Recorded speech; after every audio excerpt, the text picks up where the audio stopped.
អ្នកអញ្ញាស៊ូវីរៈត្រៀមនាំយករថយន្តត្រជាក់ GMS 500គ្រឿងដឹកបន្លែផ្លែឈើនិងកសិផលកម្ពុជាទៅលក់ផ្ទាល់នៅប្រទេសចិនភ្នំពេញអ្នកអញ្ញាស៊ូវីរៈអគ្គនាយកក្រុមហ៊ុនវីរៈប៊ុនធម្ម Express បានឲ្យដឹងនៅថ្ងៃទី11ខែមិថុនាឆ្នាំ2025នេះថាក្រុមហ៊ុនវីរៈប៊ុនធម្មបានចុះកិច្ចព្រមព្រៀងជាមួយក្រុមហ៊ុនរបស់ចិននៅខេត្តយូណានដើម្បីនាំយករថយន្តត្រជាក់ GMS សរុបចំនួន500គ្រឿងសម្រាប់ដាក់បន្លែផ្លែឈើនិងកសិផលកម្ពុជាទៅលក់ផ្ទាល់នៅប្រទេសចិន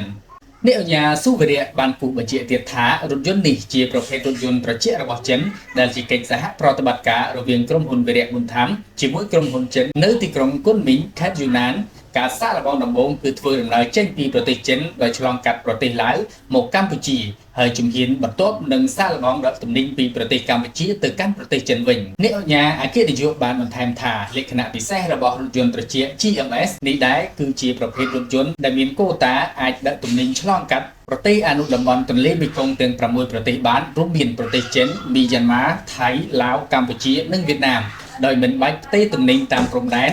ពិសេសរថយន្តនេះនឹងផ្ដោតសំខាន់លើការដឹកកសិផលរបស់កម្ពុជាទៅកាន់ប្រទេសចិនផ្ទាល់បានដោយចំណេញទាំងពេលវេលានិងការចំណាយអ្នកអញ្ញាបានបញ្ជាក់បន្ថែមថាយើងបានចរចាជាមួយក្រុមហ៊ុនចិនលើរថយន្តត្រជាក់នេះចំនួន400គ្រឿងដោយឡែកអ្វីដែលយើងបានព្រមព្រៀងគ្នាគឺគេនឹងប្រើចំនួន200គ្រឿងដើម្បីមកជួយយើងក្នុងពេលដំបូងហើយក្រុមហ៊ុនវីរៈប៊ុនធម្មយើងខ្លួនឯងក៏បានកម្មង់រថយន្តបន្ថែមចំនួន100គ្រឿងទៀតដែរហើយនឹងមកដល់ប្រទេសកម្ពុជាយើងក្នុងពេលឆាប់ៗខាងមុខនេះអ្នកអញ្ញាស៊ូវីរៈក៏បានឲ្យដឹងទៀតដែរថាការនាំយករថយន្តត្រជាក់នេះគឺដោយមើលឃើញពីតម្រូវការនៃការដឹកជញ្ជូននិងការធ្វើពាណិជ្ជកម្មរវាងចិនកម្ពុជាមានការកើនឡើងខ្លាំងជាពិសេសកសិផលរបស់កម្ពុជាយើងក៏មានការកើនឡើងខ្លាំងការនាំចេញទៅកាន់ប្រទេសចិនជាក់ស្ដែងយើងឃើញថាកម្ពុជាក៏ទៅទទួលបានកូតានាំចេញផ្លែទុរេននិងទឹកមុតត្រជាកម្មហើយសង្ឃឹមថានឹងមានកូតាថ្មីទៀតក្នុងការនាំកសិផលពីកម្ពុជាទៅចិនបន្ថែមទៀតក្នុងពេលឆាប់ៗខាងមុខនេះផងដែរ